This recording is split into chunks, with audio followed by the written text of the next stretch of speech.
I don't know when I first began to build the wall. I suppose it was when it occurred to me that I could keep people out of my life by building a simple wall. The wall would be a kind of boundary, a kind of protection. At first, the little wall was only knee-high. It was really quite attractive, made of native stone I found in my life. The wall was so small that some people didn't notice it and would stumble right over it and fall flat on their faces. Others saw it, but would step over it and come very close to me. I found this very uncomfortable, so I built the wall higher. This was really much better. But I found that some people would come and rest their arms on the wall while they talked to me.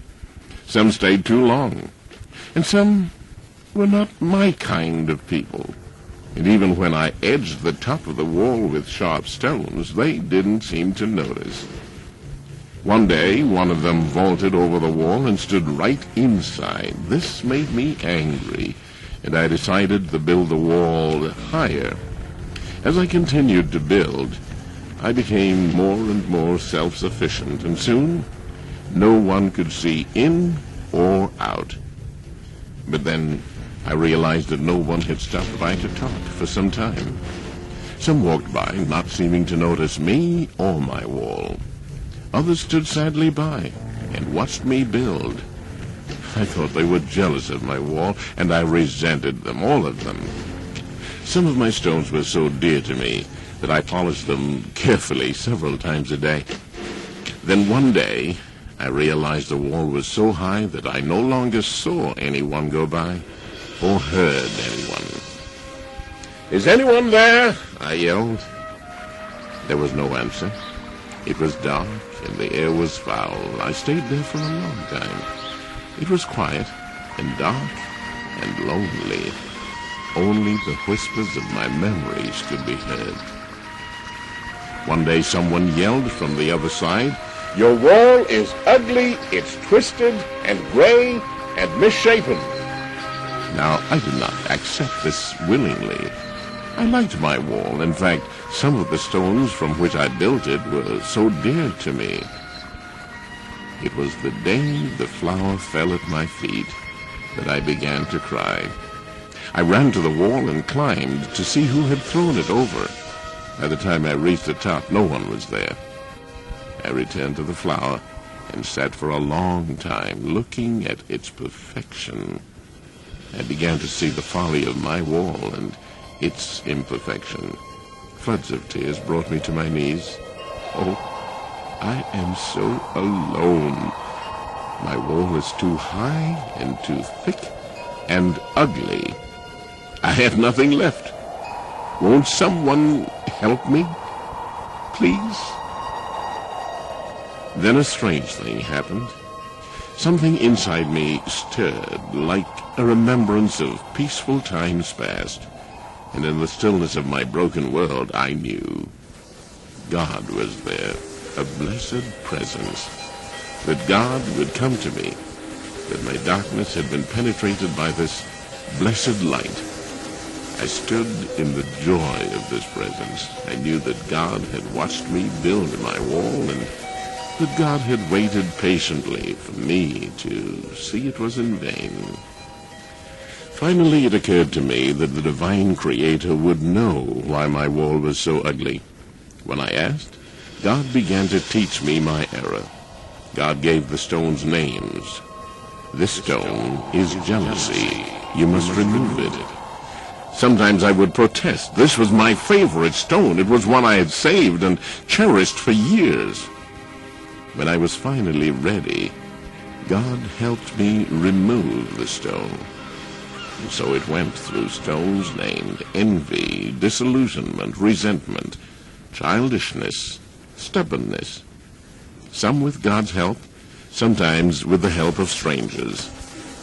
As we removed more stones, the light came in. I felt a hand reaching through a small hole one day. There was a stranger who walked in one day and told me he had let God tear down his wall. I told him how I had suffered so and that I would never forget how forsaken and lonely I had felt inside my wall. Yes, he said, self-pity is a terrible thing. When he left, I found my stone of self-pity in my wall.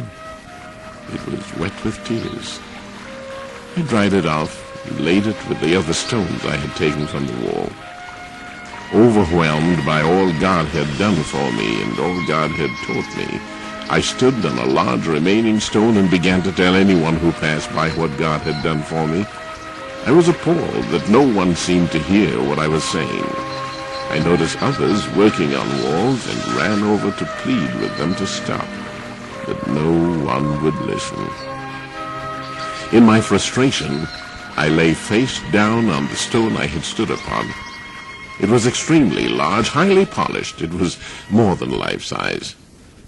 Do you want to know the answer to your question? God asked. Raise your head and look at the stone you are lying upon. I raised my head and gasped, for I saw my own reflection in the massive stone.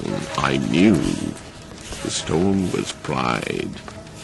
Quietly, we removed it. Then God said a strange thing. Now you must go. I will go with you, and yet I will stay here. I protested. There are still other stones to remove. I want you here. I said I would go with you. Do you remember the flower that fell at your feet, the hand that you clasped, the stranger who showed your self-pity? Oh, yes, I sighed. Oh, yes. Then you must go and do likewise. For to whom much grace is given, much grace is expected. Wherever you go, I go with you. And whenever you come back here to be tempted or to remove more stones, I will be here for you. And so I went out. I saw the walls of others, and when I could, I threw a flower over or reached my hand through. The walls were unbelievably ugly. I heard great sobs behind the walls, and my heart ached. Won't you please help this person? I cried out to God one day. I returned to my wall, and God, the blessed presence, was there. Together, we removed the stones of fear, mistrust, and indifference. Then God said, now you begin to understand love. Without love, the things I have told you would be meaningless. You will begin to live in peace and understanding of all those people around you whom you thought were not your kind. So it was that I went forth, reaching out, sometimes just waiting beside a wall, sometimes tossing a flower, sometimes grasping a hand.